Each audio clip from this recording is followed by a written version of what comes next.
नमस्कार. आमच्या आध्यात्मिक प्रवासाचा आजचा 5वा आणि शेवटचा दिवस. प्रयागराजची पावनभूमी सोडून आम्ही निघालो आहोत एका अशा नगरीत जेथे काळालाही अंत नाही. ती म्हणजे शिवनगरी काशी. सकाळी बरोबर 3 वाजता जेव्हा संपूर्ण जग निद्रेत असतं तेव्हा आम्ही निघालो काशी विश्वनाथाच्या चरणी. मंदिरात शिरताच एक वेगळी ऊर्जा जाणवली. अतिशय सुटसुटीत आणि सुंदर दर्शन झाले. पण या दर्शनात सर्वात मोठा भाग्य लाभ तो आमच्या लहानग्या शंभूला झाला.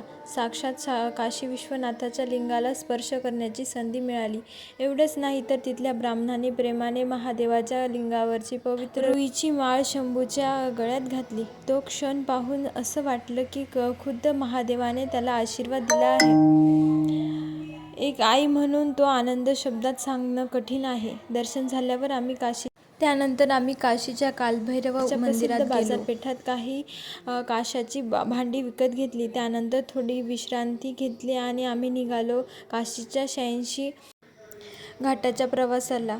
गंगेच्या तीरावर 86 घाट म्हणजे जणू इतिहासाचं पान. प्रत्येक घाटाचे सौंदर्य आणि तिथली शांतता डोळ्यात साठवून घेण्यासारखी होती.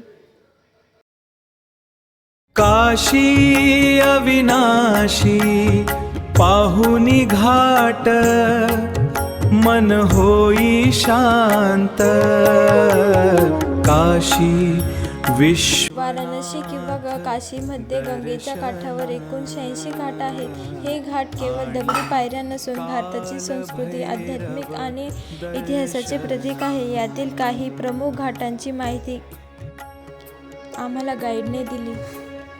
80 घाट हा दक्षिण वाराणसीमधील सर्वात महत्त्वाचा घाट आहे. असे मानले जाते की 80 नदी आणि गंगा नदी यांचे संगम होते. येथे दररोज सकाळी सुह-ए-बनारस हा सांस्कृतिक कार्यक्रम आणि आरती पार पडते. पर्यटकांच्या आकर्षणासाठी हे प्रमुख केंद्र आहे.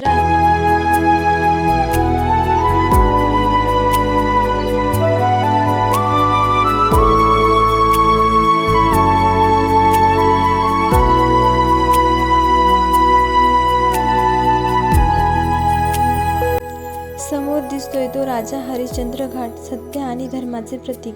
त्याच्यानंतर चेत सिंग घाट, इतिहास आणि संस्कृतीचे पूर्ववर्त संगम. दरभंगा घाट, मीरा घाट, सिंधिया घाट, अहिल्याबाई होळकर घाट.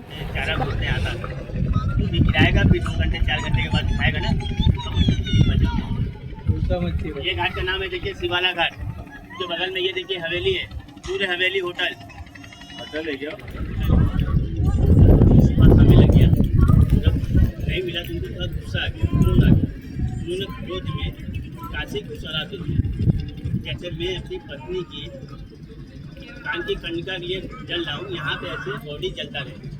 तब देखते देखते विष्णु भगवान जी है, तब वो क्या किए, वो चितवा का रूप धारण किए. तब वो बाबा भोलेनाथ का मरी माता रानी को कुंडल दूध के लाद दिए.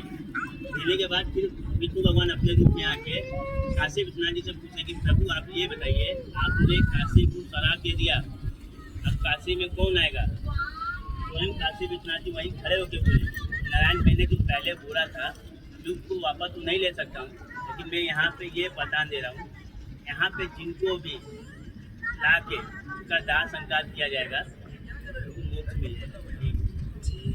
ये पूरे वर्ल्ड का सबसे मेन घाट है माता जी. जो मतलब ऐसा कोई जगह नहीं है भारत का जहाँ से डेड बॉडी आना रात बनने के इमीडिएट डाल देते हैं. प्लस रात में काशी विश्वनाथ जी को 12 बजे रात में बाबा विश्वनाथ जी को मंगला आरती होता है 2:30 बजे रात में. यही से वो भस्म जाता है बाबा. ये देखिए ये मंदिर है, ये पूरा जमीन में ढक गया है, 9 डिग्री झुका हुआ है. काशी करवट एक मंदिर बनवाया है. अब मैं आपका कर्ज चुका दिया, मतलब बेटे का कहने का यह था कि मैं आपके कर्ज से मुक्त हो गया. तो माँ को थोड़ा गुस्सा आ गया. फिर माँ ने बेटे से बोला कि बेटा आप मेरा कर्ज चुका सकते हैं, लेकिन जो आपने मेरा जो दूध पिया है आप उसका कर्ज कैसे चुकाएंगे? बेटों के साथ मेहता हॉस्पिटल, अब ये भी होटल बन गया 5 स्टार, ताज वालों का है। भोसले ने बनाया है कि शिवाजी महाराज ने? शिवाजी महाराज ने 1637 में जो समोर दिसतोय तो आहे भोसले घाट, जो आपल्या महाराजांनी बनवला आहे, जो आपला मराठ्यांचा वारसा आहे. त्याच्यानंतर येतो जैन घाट, ज्ञानप्राप्तीचा मार्ग, मानस सरोवर घाट, एक आध्यात्मिक डुबकी, राजा प्रसाद घाट, भारताचा पहिल्या राष्ट्रपतीने बनवलेले होते ते, केदार घाट, मन मंदिर घाट, ललिता घाट, पंचगंगा घाट, गाय घाट, आदिकेशव घाट, दशाश्वमेध घाट हा काशीचा सर्वात गजबजलेला घाट आणि मुख्य घाट आहे. पारंपरिक कथेनुसार भगवान ब्रह्माने येथे 10 अश्वमेधांचे यज्ञ केले होते. दररोज सायंकाळी येथे भव्य गंगा आरती पार पडते. समोर बघता येतो वाराणसीचा अहिल्याबाई घाट. या घाटाचे वैशिष्ट्य म्हणजे लाल रंगाचे मंदिर, मध्यभागी दिसलेले लाल रंगाचे छोटे मंदिर, ज्याला शीतला माता मंदिर देखील म्हटले जाते, हे या घाटाचे मुख्य ओळख आहे. इंदोरच्या राणी अहिल्याबाई होळकर यांनी 1778 ते 85 दरम्यान हा घाटाचे बांधकाम केले, म्हणून याला अहिल्याबाई घाट असे नाव देखील देण्यात आले. दरभंगा घाट हा 20व्या शतकातील राज्याचा राजवाडा आहे. मणिकर्णिका घाटाच्या डाव्या बाजूला जे भव्य भाग पाहत आहात तो आहे काशी विश्वनाथ धाम कॉरिडॉर, ज्याचे उद्घाटन 2021 मध्ये मोदींनी केले. हा परिसर सुमारे 5 लाख हेक्टर फुटामध्ये पसरलेला आहे. ऐतिहासिक काशी विश्वनाथाचे मंदिर आणि गंगा नदी यांचे थेट जोडण्यासाठी हा भव्य भाग बांधण्यात आला आहे. 86 घाट म्हणजे जणू इतिहासाचे पानच. प्रत्येक घाटाचे सौंदर्य आणि तिथली शांतता डोळ्यात साठवून घेण्यासारखी होती. शेवटी हा आनंदाचा प्रवास संपवून आम्ही वाराणसी एअरपोर्टवर पोहोचलो. जाता जाता एक गोड आठवण सोबत आणली. तेथे शंभूला वासू नावाचा एक नवा मित्र भेटला. असा होता आमचा 5 दिवसांचा संपूर्ण आध्यात्मिक प्रवास. तुम्हाला आमचा हा व्हिडिओ